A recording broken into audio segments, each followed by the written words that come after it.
शास्त्र कहता है कि व्यक्ति को प्रशंसा उतनी ही श्रवण करनी चाहिए जितनी पचा सके। अधिक प्रशंसा श्रवण कर लेता है व्यक्ति तो अभिमान हो जाता है। और प्रशंसा करने वाले व्यक्ति का एक बार मुख जरूर देखना चाहिए, क्योंकि मुख देखने से पता चल जाता है कि व्यक्ति स्वार्थ से प्रशंसा कर रहा है या वास्तविक प्रशंसा कर रहा है।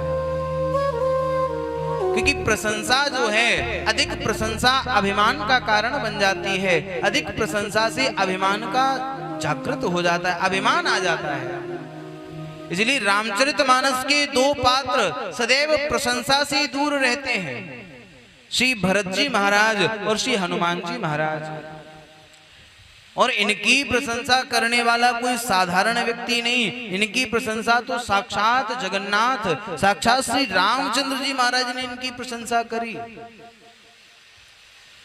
जब श्री भरत जी महाराज चित्रकूट में श्री राम जी महाराज से मिलने के लिए पहुंचे तो राम जी महाराज प्रशंसा करने लगे, हे भरत, तुम्हारे ही प्रताप से ये धरती जो है ये अभी तक शेष बची हुई है। भरत, अगर तुम्हारा प्रताप इस धरती पर नहीं होता तो ये धरती कब की रसातल में समा जाती। अब भरत जी महाराज को बहुत समय हो गया, अपनी प्रशंसा सुनते सुनते रामचंद्र जी महाराज की ओर देखा और कहा, बोले प्रभु मैं कुछ प्रश्न करना चाहता हूं। बोले कहो। प्रभु ये बताइए कि कोई बंदर अगर बहुत अच्छा नाचता है तो उसमें श्रेय किसको मिलना चाहिए, उस बंदर को या उस बंदर को नचाने वाले को? जिसने उस बंदर को नाचना सिखाया है, जो उस बंदर को नचा रहा है, प्रशंसा उस नचाने वाले की होनी चाहिए या बंदर की होनी चाहिए? राम जी ने कहा, बोले उस बंदर को नचाने वाले की होना चाहिए कि उसने इतना सुंदर नाचना उस बंदर को सिखाया। तो श्री भरत जी महाराज कहते हैं, बोले प्रभु मैं तो आपके हाथों का बंदर हूं, ये तो आपकी कृपा है कि आपने कृपा करके इस बंदर को नाचना सिखा दिया है। मैं आपके हाथों का बंदर हूं, मैंने जो सीखा है प्रभु आपसे ही सीखा है। आप जिस प्रकार नचाते हो प्रभु मैं तो उसी प्रकार नाचने लग जाता हूं। ये भाव होना चाहिए व्यक्ति के अंदर कि हम जो कर रहे हैं वो सब राम जी के प्रभाव से, शंकर जी के प्रभाव से कर रहे हैं। हनुमान जी महाराज जब लंका को जलाकर के लौट कर के आए, जानकी मैया की खबर लेकर के आए, तो रामचंद्र जी महाराज ने बड़ी प्रशंसा करी हनुमान जी महाराज की। बोले हे पुत्र हनुमान, तू मुझसे लिखवा ले, मैं तेरा ऋणी हूं और तू मेरा धनी है। तेरा मेरे ऊपर ये बहुत बड़ा एहसान है, बहुत बड़ा कर्जा तेरा मेरे ऊपर है। जब खूब प्रशंसा करी तो हनुमान जी महाराज राम जी के चरणों में बैठ गए, चरणों में गिर पड़े। बोले हे प्रभु मेरी रक्षा करो। राम जी ने कहा, बोले किससे रक्षा करूं तुम्हारी? पुत्र तू लंका में गया, तूने पूरी लंका को जला दिया। जहां शत्रुओं से घिरी हुई लंका में तू गया, तूने एक बार नहीं कहा कि प्रभु रक्षा करो। लेकिन यहाँ तो सब लोग अपने हैं और इन अपनों के बीच में तू कहता है कि प्रभु मेरी रक्षा कीजिए। इन अपनों में मैं तेरी किससे रक्षा करूं? हनुमान जी महाराज ने कहा, बोले प्रभु जो आप मेरी प्रशंसा कर रहे हो ना, इस प्रशंसा से मेरी रक्षा करो। ये जो आप मेरी प्रशंसा कर रहे हो कि मैंने ये कर दिया, मेरे अंदर इतना गुण है, मेरे अंदर मेरा प्रभाव जो है, मेरे प्रभाव की प्रशंसा कर रहे हो, बस इस प्रशंसा से मुझे बचा लीजिए। क्योंकि प्रभु साधारण व्यक्ति जब प्रशंसा करता है तो उसकी प्रशंसा में स्वार्थ छुपा होता है, लेकिन जब साक्षात जगन्नाथ प्रशंसा कर रहे हो तो उस जगन्नाथ की प्रशंसा में प्रभु कोई स्वार्थ नहीं हो सकता। और जब महाराज सांसारिक व्यक्ति प्रशंसा करता है तो व्यक्ति को अभिमान हो ही जाता है, लेकिन जब जगन्नाथ प्रशंसा करें तो अभिमान होना स्वाभाविक सी बात है।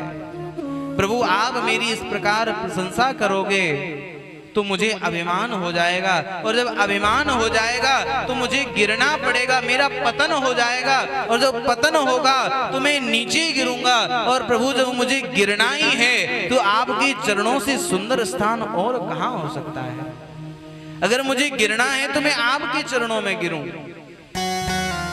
इसलिए प्रशंसा उतनी ही श्रवण करो जो महाराज कर्ता होकर के भी अकर्ता का अभिमान जिसके अंदर हो, कि हमने जो किया वो प्रभु के भरोसे पर किया, जो किया वो प्रभु के विश्वास से किया है, जो कराने वाले हैं वो प्रभु कराने वाले हैं। लेकिन हम लोग क्या करते हैं पता है, कार्य बन जाए तो महाराज हमने किया, कार्य बिगड़ जाए तो भगवान ने किया है। सबसे बड़ी बात आजकल ये बहुत विशेष बात है, बच्चे का महाराज खूब बढ़िया अच्छे नंबर से पास हो जाए तो बच्चे ने मेहनत की थी है? और फेल हो जाए तो भगवान की कृपा, बोले बच्चे ने तो बहुत मेहनत करी थी लेकिन ठाकुर जी को कुछ और ही मंजूर होगा। कहते हैं कि नहीं, जब कार्य बिगड़ता है तो भगवान को हम दोष देते हैं, लेकिन जब कार्य बन जाता है तो उसका श्रेय भगवान को नहीं देते, उसका श्रेय हम अपने कर्मों को प्रदान करते हैं। इसलिए इस बात का विशेष ध्यान रखना चाहिए कि जो व्यक्ति अभिमान करता है, अभिमान तभी जागृत होता है जब वो अपने कर्मों को और जो प्राप्ति है उस प्राप्ति का श्रेय खुद को प्रदान कर देता है, कि ये जो मिला है ये हमने किया है, हमने अपने दम पर इसको प्राप्त किया है। एक बड़ी सुंदर कथा है, एक बड़ा सुंदर होटल था और उस होटल में नित्य प्रति बहुत सारे लोग आया करते थे। तो एक व्यक्ति उस होटल में आता था, वो नित्य प्रति और भोजन करता, बिना पैसे दिए वहां से चला जाता था। अब एक व्यक्ति जो वहां नित्य प्रति आता था, उसने उसको कई दिन और नोटिस किया, कई दिन देख लिया कि ये व्यक्ति नित्य प्रति आता है और भोजन करता है और बिना पैसे दिए चला जाता है। उसने उस होटल के मालिक से कहा, बोले पता है आपके यहाँ एक व्यक्ति आता है, रोज भोजन करता है और बिना पैसे दिए चला जाता है। उस होटल के मालिक ने कहा, बोले आप पहले व्यक्ति नहीं हो, और भी कई कस्टमर हैं जिन्होंने हमको ये बात बताई है। बोले फिर आप कभी भी उसको रोकते टोकते क्यों नहीं है? तो उसने कहा, बोले एक दिन जब हमको ये बात पता चली तो हमने उस व्यक्ति का पीछा किया, तो हमने देखा कि वो व्यक्ति जब यहाँ से भोजन करके जाता है और जाकर के मंदिर जाता है और मंदिर में जाकर के भगवान के सामने बैठता है और भगवान के सामने बैठ करके प्रार्थना करता है कि हे प्रभु कल उस होटल में और ज्यादा भीड़ लेकर के आना, जिससे मैं उस भीड़ के बीच में भोजन करके चुपचाप निकल जाऊं।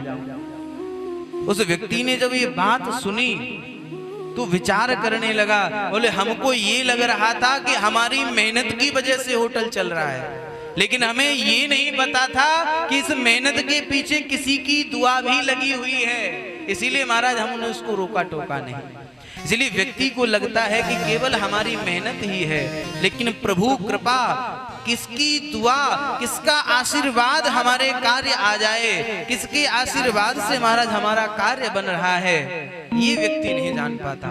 इसलिए अभिमान नहीं करना चाहिए, जो है उसे सबको ठाकुर जी महाराज का सौंप करके ही कार्य करना चाहिए, कि जो मिला वो भगवान के आशीर्वाद से मिला, जो है वो सब प्रभु का है।